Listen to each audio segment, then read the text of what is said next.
उपचुनाव साधारण उपचुनाव नहीं है।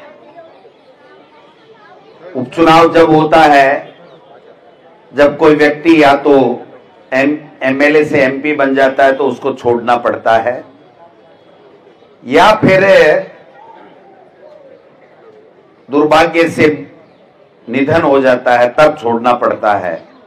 लेकिन ये राजस्थान में पहला उपचुनाव है जब एक चुने हुए जनप्रतिनिधि जिसने वोट लेकर के 5 साल सेवा का संकल्प लिया था, वो व्यक्ति जेल के सलाखों में है, आपराधिक रिकॉर्ड के कारण से अंदर चला गया और उसकी वजह से सुप्रीम कोर्ट तक उनको कोई रिलीफ नहीं मिली और संविधान के मुताबिक, कानून के मुताबिक वो पद रिक्त हो गया, उनकी विधायकी चलेगी और दोबारा आपको वोट डालने पड़ेंगे और चुनाव फेस करना पड़ेगा।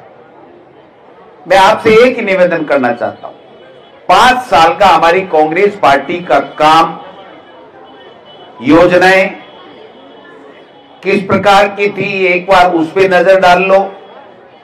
फिर 2 साल के अंदर इस भारतीय जनता पार्टी की सरकार ने क्या काम किए, 2 मिनट उस पर नजर डाल लो। और 11 साल में मोदी जी ने देश के प्रधानमंत्री के रूप में केंद्र सरकार में क्या काम किया, हमें क्या मिला, इसके ऊपर नजर डालने की आवश्यकता है। तस्वीर अपने आप साफ हो जाएगी, मन अपने आप बन जाएगा कि हमें क्या करना है। 5 साल में फ्री में इलाज, 25 लाख का इलाज, गरीब के बेटे को इंग्लिश मीडियम की स्कूलें, 3,90,000 के लगभग सरकारी नौकरियां, गरीब को मसाला का किट, बुजुर्गों को पेंशन, एक से बढ़कर एक योजनाएं। किसी किसान का, कृषि का बिजली का बिल 12,000 रुपए तक माफ, 150 यूनिट तक घरेलू सबका माफ। एक नहीं सैकड़ों हैं, कितने गिनाऊं। और इस 1.5-2 साल में इलाज बंद हो गया, आपका किट जो मसाले का मिलता था गरीब को वो बंद हो गया, इंग्लिश मीडियम की स्कूलें बंद कर रहे हैं, बच्चों को नौकरियां नहीं है, बुजुर्गों को पेंशन नहीं है, सड़कें टूटी पड़ी हैं, किसान का कर्जा माफ हमने 14,000 करोड़ का किया, इन्होंने 14 रुपए का भी नहीं कर पाए। इनकी सोच भी नहीं है, आपस में लड़ने में अपना समय व्यतीत कर रहे हैं या फिर दिल्ली दरबार में हाजिरियां भरने में अपना समय व्यतीत कर रहे हैं। आम लोगों को क्या चाहिए? लोगों को चाहिए हमारे दुख दर्द में नेता लोग, जनप्रतिनिधि भागीदार बने, हमारे गरीब के लिए कैसे उसका चूल्हा जले 2 वक्त उसकी व्यवस्था चाहिए, बच्चों के लिए पढ़ाई की व्यवस्था चाहिए, बीमार हो जाए तो इलाज चाहिए। ये सब हवा हवाई हो गई इस 2 साल के अंदर। लेकिन पर्चियों से जब सरकारें बनेंगी, पर्चियों से जब मुख्यमंत्री बनेंगे तो आप समझ सकते हैं कि पर्चियों से ही चलेंगे, वो अपने विवेक का इस्तेमाल कर ही नहीं सकते। और ऐसे लोगों को बैठाया ही इसलिए जाता है कि वो अपने विवेक का इस्तेमाल नहीं कर सके। आज 2 साल के अंदर राजस्थान में एक भी ऐसी जनहितैषी योजना कोई लॉन्च हुई हो, कोई बजट में घोषणा हुई हो, कोई धरातल पे उतरी हो तो मुझे बता दीजिए, एक काम बता दीजिए। हमने मोबाइल दिए थे माता बहनों को, बंद कर दिया, किया कि नहीं? बंद कर दिया। एक योजना भी, सारी की सारी बंद बंद बंद बंद। एक पेड़ मां के नाम, एक पेड़ मां के नाम। मां को तो पूछते नहीं है, वो तो बेचारी खाना खाया कि नहीं खाया, दवा दारू हुई कि नहीं हुई, उसको तो दवाई बीमारी के लिए है नहीं। और एक पेड़ मां के नाम लगा रहे हैं, और कितने पेड़ लगाए उससे 1000 गुना पेड़, लाख गुना पेड़ अडानी को जमीन दे करके इस राजस्थान की धरती से पेड़ों को काटने का काम किया गया। ये नोटंकी करने वाले लोग हैं। झालावाड़ के अंदर 7 बच्चे मर गए, आया मुख्यमंत्री? क्या मुख्यमंत्री का कायदा नहीं होता? क्या उनको पूछा नहीं जाता? आज 12 महीने होने लग गए, लेकिन वहां पर स्कूल का निर्माण वापस चालू नहीं हो पाया है। बच्चे प्राइवेट किसी मकान में पढ़ रहे हैं। आप समझ सकते हैं जो हालात बने हुए हैं। इंग्लिश मीडियम की स्कूलें बंद कर रहे हैं। क्यों भाई? गरीब का बेटा क्यों नहीं पढ़ सकता? गरीब का बेटा निःशुल्क इंग्लिश मीडियम क्यों नहीं पढ़ सकता? और दिलावर साहब तो दिलावर साहब है, उनकी तो शायद बैन लगा रखा है यहाँ आने के लिए। मुझे बताया गया कि दिलावर साहब का बैन है, यहाँ नहीं आ सकते क्योंकि वो क्या बोलते क्या बोल जाए, कब बीजेपी की हवा पहले ही चुनाव से पहले निकल जाए, इसलिए दिलावर साहब को तो बैन है। मैं पूछना चाहता हूं, आप बताइए, एक काम बता दीजिए भजन लाल जी का, एक काम आपको याद में नहीं, मैं बता सकता हूं। सुबह उठे, हेलीकॉप्टर में बैठे, भ्रमण किया, भाषण दिया और भ्रमित करने का काम किया, लोगों को झूठ बोल बोल के। एक मंत्री की नहीं चलती, एक मुख्यमंत्री की नहीं चलती। ब्यूरोक्रेसी हावी है, भ्रष्टाचार हावी है। 8-10 टुकड़ों में भारतीय जनता पार्टी बटी हुई है। कहीं किरोड़ी बाबा का खेमा बना हुआ है, कभी वसुंधरा जी का खेमा है, कहीं गजेंद्र सिंह जी का खेमा है, कहीं भजन लाल जी का खेमा है, कहीं अर्जुन लाल जी मेघवाल का खेमा है, अरे ओम बिरला जी हैं, उनका भी एक अपना खेमा है। संवैधानिक पद में है लेकिन उनका भी खेमा है। और उनका खेमा तो इतना बड़ा है कि भजन लाल जी जाके हर हफ्ते धोख लगा के आते हैं जैसे कोई बालाजी का मंदिर हो। इतना तो बालाजी के मंदिर में भी लोग नहीं जाते, अपना काम करते हैं। कभी 12-6 महीने में चले गए भगवान के दर्शन करने, प्रणाम करने, लेकिन ये तो हर 7वें दिन चले जाते हैं। महीने में 3 बार तो मोदी जी के धोख लगा जाते हैं। मेरे समझ में नहीं आया ये बात क्या होती है रंधावा साहब। मैं एक दिन सोच रहा था कि ये इसको आंखें निकाल निकाल के घूरता है और वो उसको आंखें निकाल निकाल के घूरता है, ये बात क्या करते हैं? आज तक मेरे तो समझ में नहीं आई, क्योंकि इतना पुदीना तो हमारे नेता में तो है नहीं कि वो उसका सामना कर ले, बात कर ले। तो हालात ये बने हुए हैं। आप सब ने प्रमोद जैन भाया को देखा, उनके काम को देखा। हाँ, निश्चित रूप से मंत्री बने, सरकार बनी, तो जो अपेक्षाएं आप लोगों की होती हैं, मिलना जुलना, सुख दुख में भागीदार बनना, बार बार आना करना, उसमें कहीं न कहीं कोई कमी रही होगी। और कमी रहने के कारण से हम लोग पिछड़ गए। पिछले चुनाव में ऐसे लोग जीत गए जिसकी वजह से हमें दोबारा 1.5 साल के अंदर अंदर दोबारा चुनाव में आना पड़ रहा है। मैं आपको विश्वास के साथ कह सकता हूं कि कांग्रेस पार्टी को आप जिताओगे तो इस सरकार के बाकी के 3 साल में नाक में नकेल डाल करके रखेंगे। आपकी समस्याओं के समाधान के लिए इनको घेरने का काम रखेंगे। आज प्रमोद जैन भाया राजस्थान की विधानसभा में जाके आपकी आवाज नहीं उठा सकता है, यहां से सांसद भी हमारी पार्टी का नहीं है, इसलिए आपकी आवाज राजस्थान की गूंगे बेरी सरकार के कान में पड़े, इसके लिए यहां से प्रमोद जैन भाया को आप जिताइए, मदद कीजिए। कांग्रेस पार्टी 36 हुकूमों को साथ लेकर के चलने वाली पार्टी है।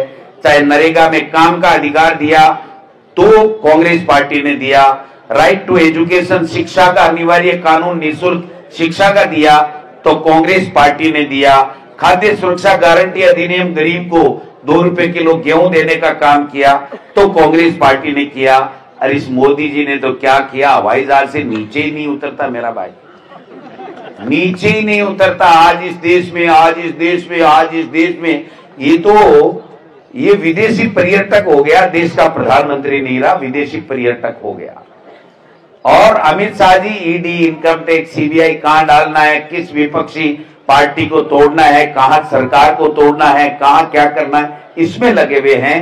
और भजन लाल जी उनकी तरफ देख रहे हैं, टकटकी लगा के कोई पर्ची आ जाए तो छोटा मोटा काम कर दूं, पर्ची आ जाए तो छोटा मोटा काम कर दूं।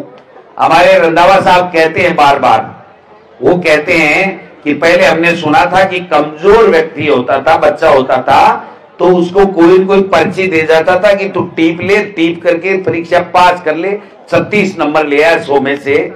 लेकिन इनका यह कहना है कि अगर वो भी पात्र नहीं है और उतना बुद्धिमान नहीं है तो टीपने में भी अकल की आवश्यकता होती है। ये तो टीप के भी मेरा भाई कुछ नहीं कर पा रहा, पर्ची के बावजूद भी कुछ नहीं कर पा रहा है कि नहीं? भाई जी को तो मोरे बुलाणु पड़सी काले। हाँ, इको तो मोरे बुलाणु पड़सी।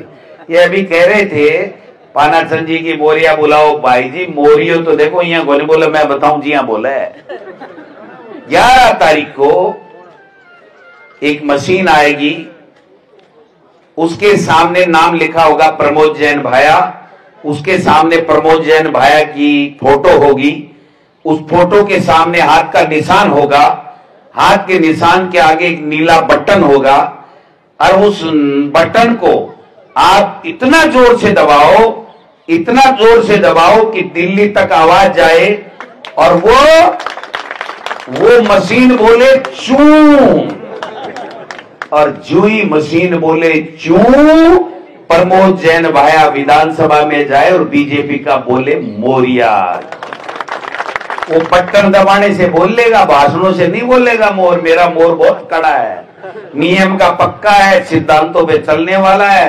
वो कहता है डोटासरा जी 11 तारीख को प्रमोद जैन भाया के नाम के आगे, हाथ के निशान के आगे नीला बटन जोर से दबाओगे तब मैं बोलूंगा, और बोलने पे मोरिया बोल जाएगा बीजेपी के कैंडिडेट का। अब एक और आए हैं वहां से, सबको ही धमका रहे हैं,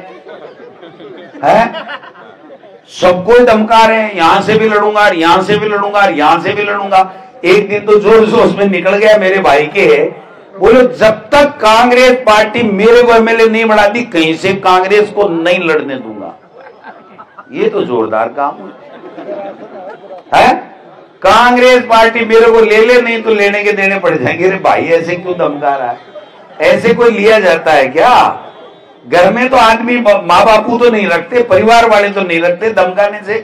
प्रमोद जैन भाया को अमेरिका भेज दूंगा, डोटासरा जी का ये कर दूंगा, फलाना जी का ये कर दूंगा, पता नहीं क्या क्या अनर्गल बातें करते हैं। लोकतंत्र में ऐसी संसदीय भाषा शोभा नहीं देती है।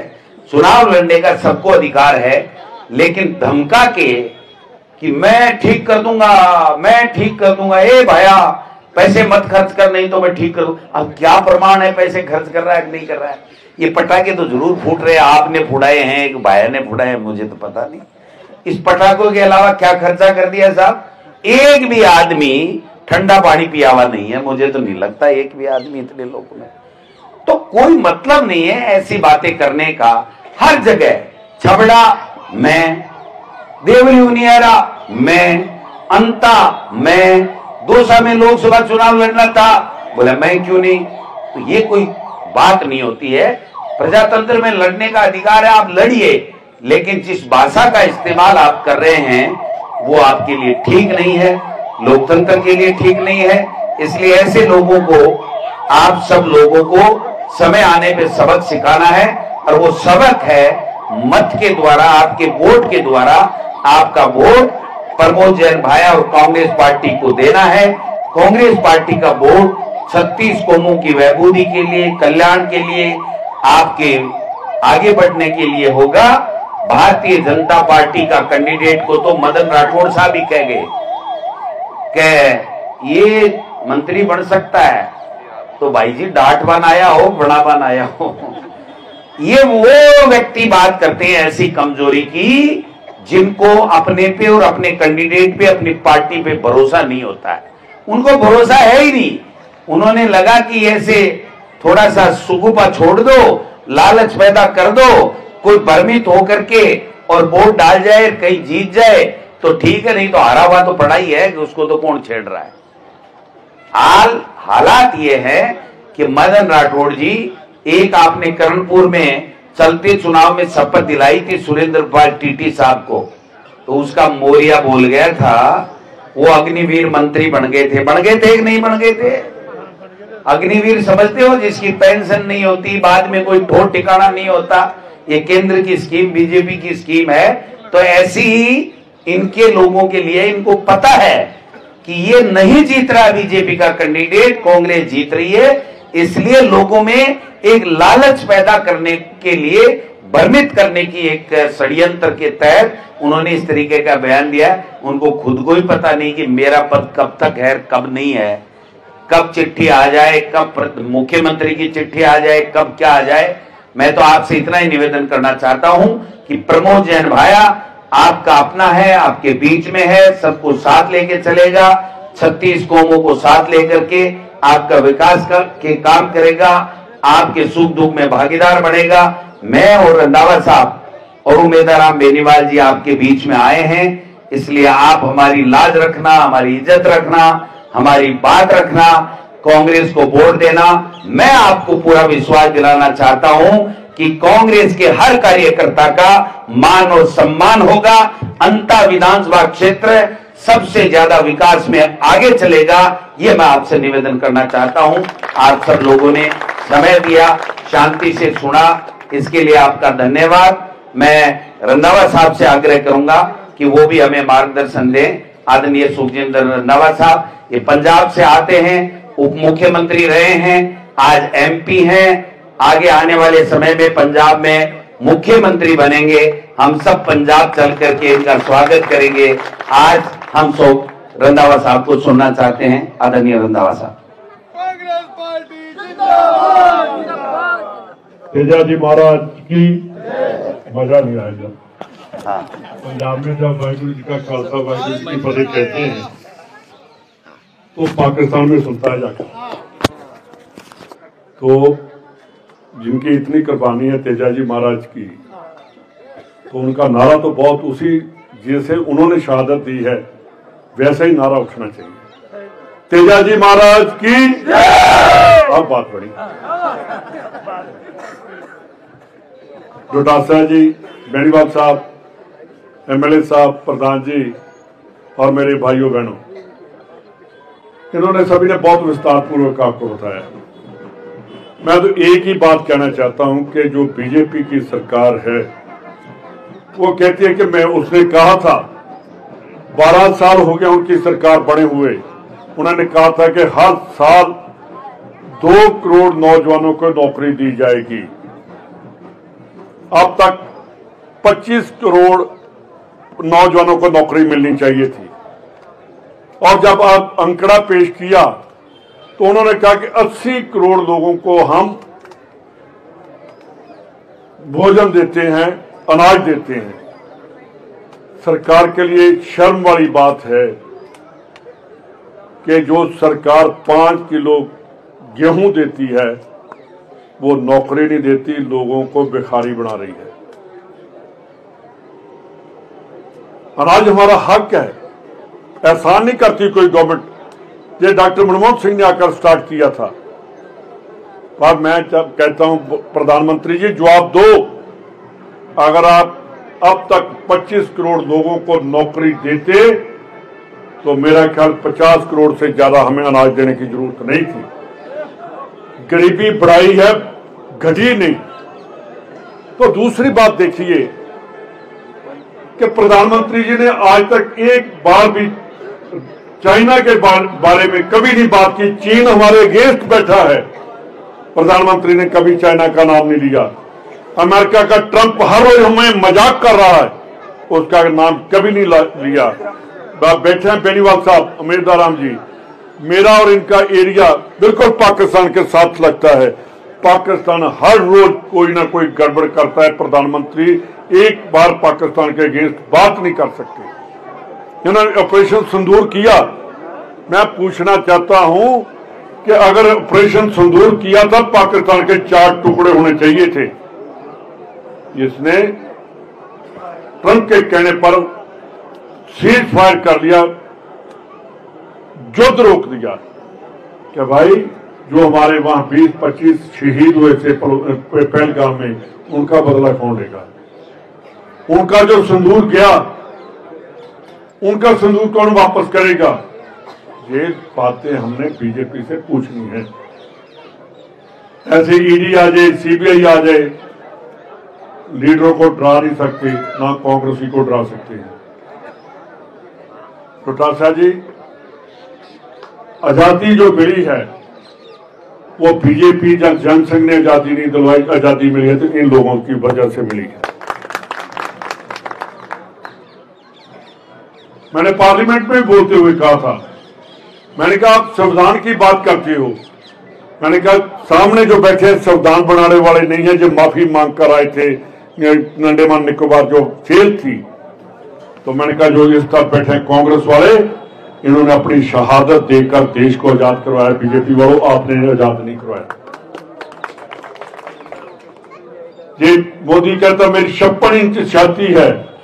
मेरे भाई, ते हमें पंडित लाल बहादुर शास्त्री चाहिए, इतना सा, जिसने जय जवान और जय किसान का नारा लगाया था।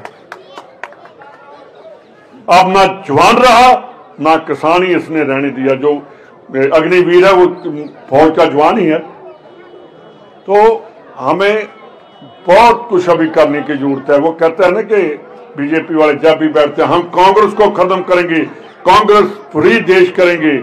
कांग्रेस कभी नहीं लोगों के दिलों में निकल सकती, खास करके गरीबों के दिल से तो कभी भी नहीं निकल सकती। आज टाइम आ गया है, ये पर्ची चीफ मिनिस्टर कह लो, या जलेबी या कचौड़ी खाने वाला चीफ मिनिस्टर कह लो। आप ही मेरे को बता रहे थे कि कचौड़ी बहुत पसंद है उसे। मुख्यमंत्री का काम होता, मैं भी होम मिनिस्टर रहा हूं, ना रात को सोने को मिलता था ना दिन को, 24 घंटे यही रहता कि कहीं कोई वारदात ना हो जाए। तो आपके राजस्थान में अब क्या हो रहा है, लॉ एंड ऑर्डर खत्म कर दिया। भजन लाल जी ध्यान दो, हमारा पंजाब साथ लग रहा है। पंजाब की और राजस्थान की कोई अलग अलग नहीं है। वहां सबसे ज्यादा अगर कोई आज गैंगस्टरों का कोई चल रहा है तो वैसे ही राजस्थान में गैंगस्टर आ रहे हैं, उसके बारे में कोई बात नहीं। तो भाइयों, एक ही बात मैं कहना चाहता हूं कि किसान जो है वो दिन ब दिन नीचे जा रहा है, गरीब होते जा रहा है। आपने कहा कि किसानों का कर्जा माफ किया, इन्होंने आकर अमीरों का कर्जा माफ किया, अडानी अंबानी का किया, किसानों का गरीबों का कर्जा माफ नहीं किया। तो आप ध्यान रखिए कि राजस्थान की गवर्नमेंट पता नहीं कैसे हार गई, मेरे को नहीं आज तक पता चला क्योंकि मैं ही प्रभारी था। जितने काम किए, कहीं हमारी गलती होगी क्या, हमें कहीं कैंडिडेट ठीक नहीं दिया, जा क्या हुआ। और एक बात मैं कहना चाहता हूं, जैसे पिछली कांग्रेस की गवर्नमेंट ने काम किए वो कभी ऐसा काम और कोई गवर्नमेंट नहीं कर सकती। तो हम सभी आए हैं, आप प्रबोध भाया जी को वोट देकर कामयाब करें और असेंबली में जाकर पूरे राजस्थान की बात की जाए कि जो स्कीम्स बंद की हैं उनको दोबारा लागू किया जाए। बहुत बहुत धन्यवाद। जय हिंद।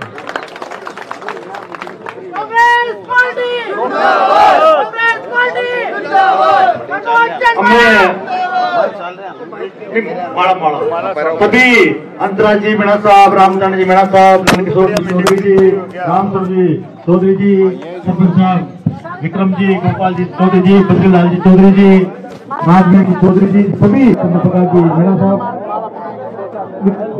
राजेश जी मीणा साहब, बलवंत जी